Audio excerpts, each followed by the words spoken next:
Ya, jadi saya bergabung di Rumah Zakat 2006. Jadi saya selesai kuliah 2005, kemudian dengan teman-teman saya di Semarang, saya bikin satu bisnis di bidang jasa, tour and travel. Jadi saya ada 4 kampus teman saya dengan mengoptimalkan pengalaman jaringan kita. Karena kita aktivis dulu di kampus, sehingga kita bisa akses dan kita punya jaringan di kampus. Kita melihat ada peluang saat itu, yaitu peluang KKL kalau nggak salah, kalian ke Bali, kemudian ke Jogja. Nah, kita menyiapkan fasilitas jasa transportasinya. Maka saat itu kita mendirikan satu bisnis saat itu jasa dengan segmentasi kampus. Gitu. Dan alhamdulillah perjalanannya cukup baik sampai ya di luar ekspektasi kita. Kita lulus kuliah mendapatkan penghasilan yang menurut saya saat itu cukup signifikan. Maka dalam perjalanan kemudian kita, terutama saya melihat ada hal yang kurang sesuai dengan dengan idealisme yang kita bangun saat di kampus. Ya. Saat itu kita, terutama saya, memutuskan untuk kemudian berhenti karena ada hal yang memang di luar idealisme kan. Kalau proses tender itu kan ada hal yang teman-teman mungkin tahu sendirilah ya, ada hal yang itu tidak sesuai dengan idealisme kita saat kita bangun di kampus. Maka saat itu saya masih ingat sekali karena kantornya di dekat Simpang 5, di situ ada Masjid Agung Semarang. Ya, saya sholat di sini di Masjid Agung. Duhur saya berdoa, ya Allah, tolong kalau betul-betul ini bukan rezeki saya, jauhkan, dan tolong tunjukkan saya ke rezeki yang Engkau ridhoi. Saat itu saya berdoa begitu. Setelah saya sholat, saya jarang-jarang itu baca, masjid itu kan ada mading ya, majalah dinding itu. Saya jarang-jarang baca majalah dinding. Setelah sholat saya doa, saya baca majalah dinding. Nah, pas saya baca itu adalah informasi tentang rumah zakat. Ada lowongan relawan rumah zakat, yaitu pertengahan 2006. Saya tidak pikir panjang karena saya habis doa, ini barangkali jawaban dari Allah. Saya langsung datang ke kantor rumah zakat, kebetulan tidak jauh dari Simpang 5 saat itu, di Lamper Tengah tepatnya saat itu. Saya datang ke sana, saya langsung mendaftar. Kemudian seminggu setelah itu diterimanya bukan sebagai relawan, tetapi sebagai YIS konsultan. Jadi YIS konsultan itu adalah kalau perbankan namanya AO, account representative. Jadi tugas saya itu, job desk saya mencari donatur, muzaki, dan memaintain donatur. Nah, karena memang ini menurut saya adalah jawaban atas doa saya jalankan, saya terima. Jadi saya sebagai konsultan pertengahan tahun 2006. Ya. Kemudian meskipun secara salary saat itu sangat kecil sekali, jauh dari bisnis yang kemudian kita bangun sama teman saat itu, saya terima antara 10 sampai 15 juta. Setelah masuk rumah zakat, gaji saya 250.000 per bulan. Gitu. Karena ini sebuah pilihan dan saya menganggap ini bagian dari proses improvement saya ambil. 2006, 2007, alhamdulillah saya secara performa bagus, kemudian saya dipromosikan sebagai Kepala Cabang Surabaya. Ya, tahun 2007 awal. 2007, 2008 bagus performa saya juga di Surabaya. Ya, maka saat itu saya dipromot sebagai regional head. Ya, regional head untuk mengkoordinasikan wilayah Jawa Timur, DIY, dan kemudian Jawa Tengah. 2009 saya ditarik ke pusat sebagai direktur operasional yang mengkoordinasikan orang, SDM, kemudian aset, dan keuangan. Ya, keuangan ya, nggak ada background keuangan tapi belajar lah ya.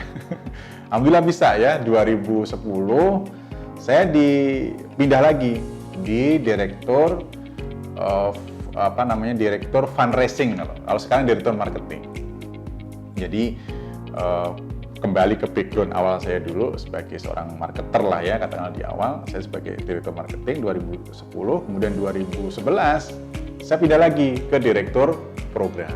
Nah, pertengahan 2011 menjelang 2012 ya, saya diamanai sebagai CEO. Jadi paling tidak saya ingin menggambarkan ya dalam proses perjalanan saya di Rumah Zakat ini memang ada proses yang menurut saya ya pengalaman hidup ya. Saya ingin berubah baik ya. Maka pilihannya adalah institusi Rumah Zakat ini menjadi salah satu pembelajaran bagi saya, dan betul-betul saya dapat banyak pembelajaran sekali di Rumah Zakat dari mulai 2006 pertengahan saya menjadi JIS konsultan, kemudian pertengahan 2011 saya menjadi CEO sampai sekarang. Gitu.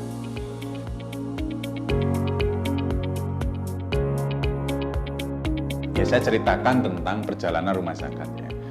Rumah Zakat itu lahir 98 ya, dari sebuah niat yang baik ya, melihat kondisi negara yang kurang baik ya. Saat itu terjadi krisis moneter ya. Dampaknya apa? Dampaknya kemiskinan terus naik, banyak anak-anak yang putus sekolah, banyak orang tua yang menangis karena tidak bisa menyekolahkan anaknya, tidak bisa keluar dari rumah sakit dan sebagainya. Maka saat itu dari sebuah majelis taklim ya, pengajian ya, di sudut ya di kota Bandung lah ya, kemudian bersepakat kita tidak bisa hanya melihat ya, tetapi kita harus menjadi bagian dari solusi bangsa saat itu. Maka kita munculkan namanya Yayasan Dompet Sosial Nugroho ya, DSUG di Bandung. Nah, 98 kemudian kita melihat responnya bagus ya, responnya sangat bagus ya, 2000 sampai 2006. Kemudian 2006 kita ingin dari respon yang sudah bagus, masyarakat yang sudah bagus itu, kita juga ingin organisasi Islam ini tidak dilihat sebelah mata, gitu. Tapi organisasi Islam itu yang kita inginkan dalam gambaran kita itu profesional, disiplin, ya, kemudian akuntabel dan lain sebagainya. Maka saat itu 2006 kita putuskan untuk berubah ya, dari mulai respon yang bagus, tetapi kita juga ingin memberikan image bahwa organisasi Islam atau institusi Islam itu harus baik. Ya, baik itu dari sisi profesionalismenya, kedisiplinannya, kemudian termasuk di dalamnya tadi akuntabel dalam pengelolaan dan memberikan dampak terhadap negara. Maka kita sepakat untuk merubah ya, dari 2006 tadi kita lihat pengelolaannya tradisional ya, tradisional banget memang kemudian kita rubah menjadi professional institution. Jadi tradisional to professional institution itu transformasi pertama 2006. Ya, contoh perubahan-perubahannya turunannya misal Brisma kita itu tidak ke antar lembaga. Ya, kalau kita Brisma ke lembaga A, ya paling tidak nanti kita besarnya kayak itu. Tapi Brisma kita tidak. Brisma kita itu saat itu ke Singapura, ke Malaysia. Jadi minimal mindset-nya berubah. Ya, bahwa organisasi atau institusi Islam itu bersih, disiplin, profesional. Itu termasuk pulang dari Singapura, kita beberapa kan kirimkan orang ke sana untuk belajar di sana. Meskipun di sana bukan negara Muslim, tetapi implementasi Muslim itu ada di sana. Gitu ya, ngantri, budaya ngantri, buang sampah, macam-macam bersih di sana. Nah, setelah dari sana kita tidak berhenti, kita belajar ke perusahaan-perusahaan telco. Ya, maka perubahan yang cukup ini tuh secara tangible misal ya, dulu namanya ketua yayasan, ya, atau ya, biasanya kan kalau teman-teman atau bapak ibu yang mendengar ini ya, biasanya kalau organisasi Islam itu kan identik dengan ini ya, naming-namingnya itu mengarah ke sana. Tapi ketika kita benchmarking ke perusahaan telco itu beda. Ketua yayasan menjadi direktur utama. Ya, sekarang CEO. Dan kala itu diketawain sama teman-teman media ketika ditanya dengan siapa saya berinterview sekarang. Saya Fulan, direktur utama Rumah Zakat. Itu pada kayak dipandang sebelah ya. Tapi hari ini kan sesuatu yang sangat lazim dan menggambarkan sebuah profesionalisme institusi. Kemudian kepala cabang jadi branch manager. Ya, dulu di Surabaya itu ada lembaga X katakanlah, yang JIS konsultan tadi saya itu namanya di sana Jumut, ya, juru pungut. Ya, itu kan jadi mengesankan organisasi Islam itu kurang profesional. Maka kita ganti namanya JIS konsultan. Yang jaga di depan itu kita namanya customer service, ya kayak gitu-gitu. Jadi memang kita duplikasi ya, karena profesional institusi. Dan itu alhamdulillah dampaknya cukup sangat baik, responnya baik, dan pertumbuhannya juga cukup signifikan. Dan ternyata tidak hanya direspon hanya oleh masyarakat Indonesia, juga oleh masyarakat global. Gitu ya. Maka 2010 kita juga berubah lagi. Ya kalau 2006 tadi perubahan mindset dari tradisional to professional institution. Kalau yang 2010 ini itu perubahan ke rebranding. Ya, jadi kebetulan kita punya kawan namanya Mas Yahya Khotop ya. Dulu penyiar Metro TV, dia ada di institusi konsultan branding bagus ya, internasional. Dibantu dengan, jadi dia ingin membranding rumah zakat dengan dana CSR-nya kira-kira gitu. Ya, kalau yang lain kayak Bank Mandiri ya, dari selempang bawah ke selempang atas itu kan miliaran ya. Telkom yang dari bola dunia menjadi tangan 5 ya, dan lain sebagainya itu berbiaya mahal. Nah, rumah zakat ini mendapatkan dana CSR dari perusahaan konsultan branding. Nah, keluarlah brand baru ya, dari DSBK tadi menjadi Rumah Zakat Indonesia ya. Atau tepatnya lebih kepada rumah zakat ya, bukan kita menghilangkan Indonesia ya, karena tadi ada respon dari global yang sangat bagus. Akhirnya brand yang direkomendasikan oleh konsultan brand kita rumah zakat dengan visinya itu atau goals-nya di transformasi ini adalah world class socio-religious NGO gitu. Dan alhamdulillah jejaring kita sangat banyak ya, bahkan sekarang ini kurang lebih ada 30 mitra negara di rumah zakat. Nah 2016 kita berubah lagi, jadi ternyata yang kita rasakan, terutama saya rasakan ya, perubahan tadi as a profesional tadi itu juga positif iya, ada dampak yang tidak positif juga. Jadi kesan profesional itu kan kayak kerja kaku gitu. Berangkat jam 8, pulang jam 5. Setelah itu selesai kan profesional. Ya, mungkin dari saat itu bagus ya, awal-awal bagus. Bagus itu artinya ya konteksnya oke, dari tradisional itu profesional. Nah, sekarang profesional itu juga sudah menjadi budaya ya, bukan, memang sudah keharusan institusi Islam itu adalah, organisasi Islam itu harus profesional ya, itu sebuah keharusan.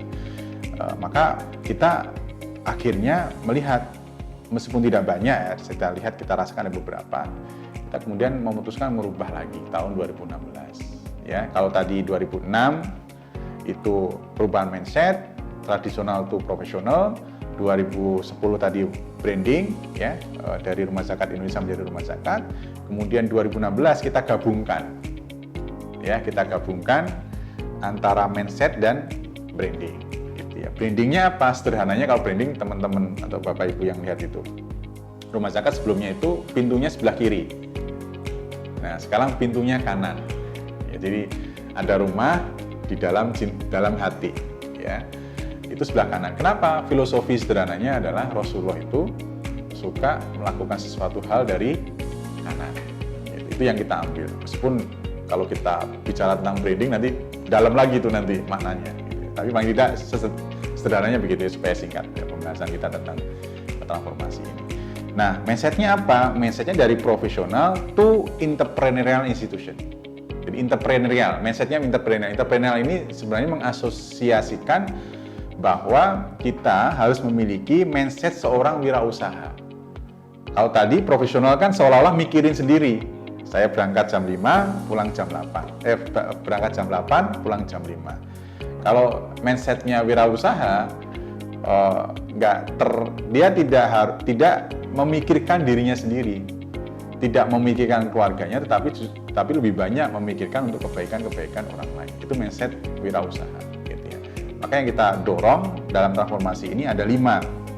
1 tadi mindset wirausaha, yang kedua tidak hanya pinter melihat peluang tapi pinter mengeksekusinya, yang ketiga tidak hanya berpikir kreatif tapi kemudian inovatif, yang keempat kolaborasi, harus kolaborasi baik di internal atas bawah samping kanan kiri ya, tapi dia juga banyak melakukan kolaborasi di luar.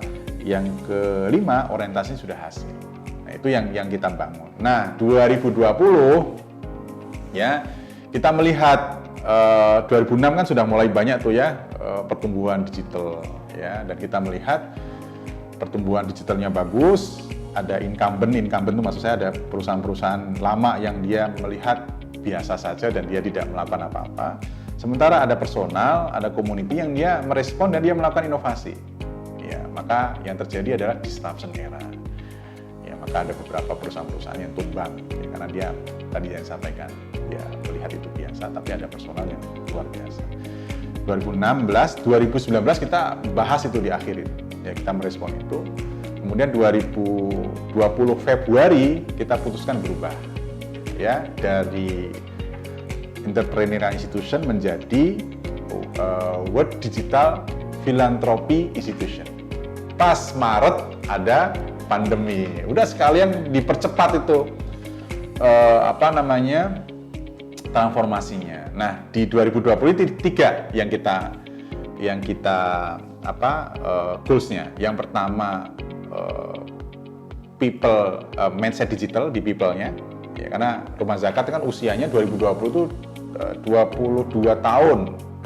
Kebayang ya, 22 tahun itu dulu saya paling muda, sekarang saya paling tua ya, artinya lingkungan udah berubah, di internal juga harus kita berubah, secara mindset-nya harus digital ya. Beberapa inisiasi program nanti saya akan ceritakan ya kalau mau didalami tentang ini. Yang kedua, di prosesnya ya, prosesnya kita simplifikasi, kemudian kita digitalisasi. Jadi mendigitalisasi proses yang ada, yang dulunya ada 10 proses sekarang jadi 2 dengan digital ya, yang dulunya masih silo-silo gitu sekarang sudah terintegrasi. Yang ketiga, new business model ya, kita juga harus ada model-model bisnis baru yang menduplikasi teknologi digital. Contoh misal dulu web kita itu hanya web sebatas informasi, ya kan? Web dulu kan banyak kan informasi. Sekarang webnya jadi web donasi. Jadi teman-teman, Bapak Ibu kalau mau cek web Rumah Zakat itu bisa dicek, bisa langsung donasi. Dan experience-nya itu kayak belanja aja di e-commerce, cepat sekali.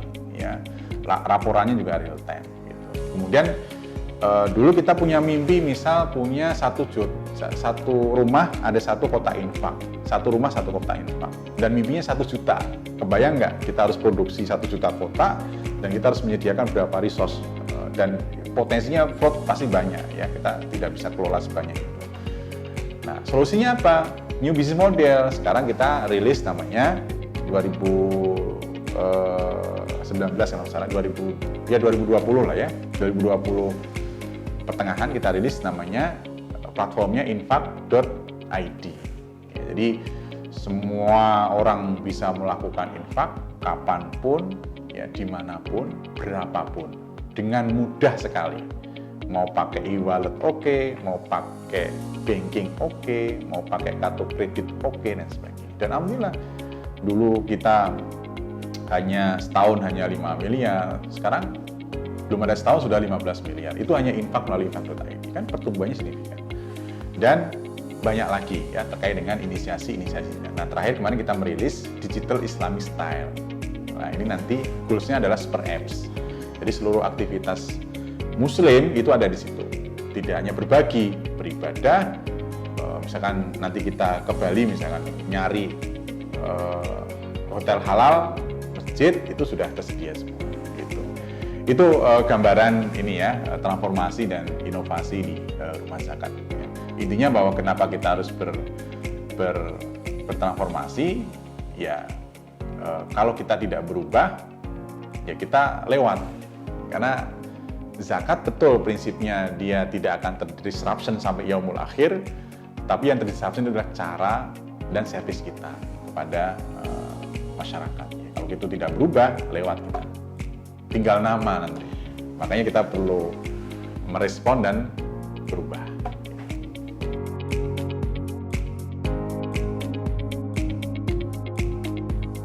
Ya, jadi setiap transformasi itu memang kita bentuk namanya squad, ya, squad transformasi. Ya, 2016 kita namakan squadnya namanya tim Landa. Landa, kalau teman-teman lihat perilakunya Landa, itu kan dia jalannya lempeng, ya kan. Kalau ada yang mau menyerang itu hewan lain, dia ngerongat gitu, mengeluarkan senjatanya itu yang lincip-lincip itu. Ya, dia fokus, dia nggak peduli dengan kanan kiri, dia fokus apa yang kemudian ingin dia capai. Itu filosofi kenapa kita bentuk tim Landa. Ya, kemudian yang 2020 namanya Orange, ya, tim Orange Rangers. Ya. Jadi Rangers itu kan kayak hero gitu ya. Orange itu ya brand kita. Itu. Nah tim squad ini yang kemudian mengawal ya dari mulai dalam setiap transformasi kan kita ada semacam kayak arsitektur. Ya, jadi arsitektur setiap tahapan untuk mencapai goals dari setiap transformasi gitu.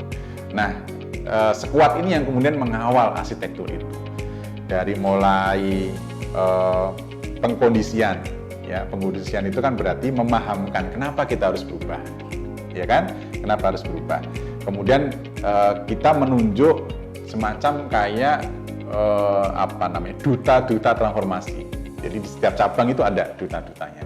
Di setiap departemen ada duta-dutanya. Di setiap divisi ada dutanya. Apalagi di level board of director harus menjadi duta ya, paling depan untuk menjadi duta, menjadi contoh gitu. Karena yang paling efektif ya untuk berubah harus ada mana yang model yang saya perlu ikuti, perlu kita ambil duta. Yang kedua yang kita lakukan adalah story ya, kita perlu menyiapkan komunikasi di setiap level ya, ya, termasuk tadi budaya kerja ya. Budaya kerja ini kan sebenarnya turunan dari transformasi yang kita tuju ya, maka kita perlu story untuk menyampaikannya ya, story komunikasi. Jadi komunikasi saya ke layer kedua pasti berbeda komunikasi saya sampai ke layer teman-teman di security, teman-teman di household. Itu pasti akan berbeda. Tetapi mereka memahami, oh iya, kalau berubah itu saya nanti kayak apa yang saya lakukan sebelumnya dengan yang lakukan sekarang ya, sehingga itu disebut sebagai perubahan. Dampaknya apa terhadap saya? Dampaknya apa terhadap lembaga? Nah, itu story yang kemudian kita bangun ya. Tadi pengkondisian, kenapa kita harus berubah dengan salah satunya membentuk orang-orang tadi duta-duta, kemudian story-nya. Nah, baru kemudian kita orangnya ya, capacity building-nya. Kenapa penting? Karena apapun perubahannya ya, kuncinya ada di orang.